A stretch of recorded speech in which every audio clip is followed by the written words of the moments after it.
Imagine a single sentence, one false report, powerful enough to keep Hitler from invading Britain, to reshape the course of World War II, and perhaps save millions of lives. This is the story of a spy whose weapon wasn't a gun or a bomb, but a carefully crafted lie. In 1940, Nazi Germany stood at the peak of its power. France had fallen in just 6 weeks. The Low Countries had been crushed, and Britain, isolated, bombed nightly in the Blitz, was preparing for what many believed was inevitable: a German invasion across the English Channel. Hitler's plan was called Operation Sea Lion. If it succeeded, Britain could be knocked out of the war, leaving Nazi Germany supreme in Europe. But there was one crucial obstacle. Hitler feared Britain might not be fighting alone. He wondered if the Soviet Union, or even the United States, might be ready to step in. Into this moment of tension stepped a man named Juan Pujol Garcia, a Spaniard with no formal military training, no experience as a spy, and no deep ties to either side. He was, by all accounts, an ordinary man who hated fascism and wanted to make a difference. At first, both Britain and America turned him down when he offered to help. But Juan had an idea. If nobody would recruit him, he would recruit himself.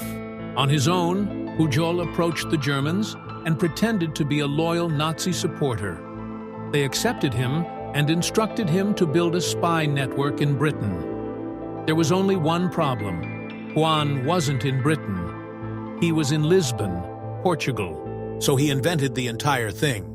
He fabricated reports, invented imaginary agents, and even submitted fake receipts to make the operation seem real. His network eventually included 27 fictional characters, couriers, officials, even supposed British soldiers, all existing only in his imagination. But Pujol's most important contribution would come in 1944, on the eve of the Allied invasion of France. By then, the British had discovered him, realized his potential, and turned him into a double agent. His code name? Garbo. The Germans desperately needed to know where the Allied invasion would land. Would it be Normandy? Or perhaps Pas de Calais, the narrowest point of the Channel? Through his false network, Pujol fed the Nazis the biggest lie of the war: that the invasion at Normandy was only a diversion. The real invasion, he told them, would come later at Calais.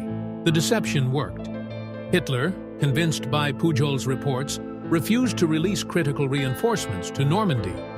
Panzer divisions and infantry that could have slaughtered the Allies on D-Day were held back, waiting for an attack at Calais that never came. Historians believe this single deception-one lie may have shortened the war by years. Without it, the beaches of Normandy might have run red with Allied blood, and Operation Overlord could have failed. After the war, Juan Pujol disappeared. To the Germans, he was still their loyal spy, and they even awarded him the Iron Cross for his service. To the British, he was a hero, quietly decorated with the Order of the British Empire. For decades, few people knew the true scale of his work. But when historians pieced together his story, one truth became clear. Sometimes the fate of nations rests not on armies or weapons, but on a well-placed deception.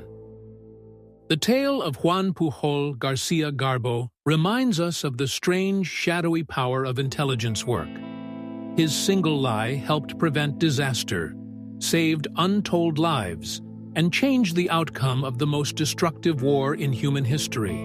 So the next time you hear the phrase, "The pen is mightier than the sword," remember, one man, armed only with words, tricked an empire and stopped a world war.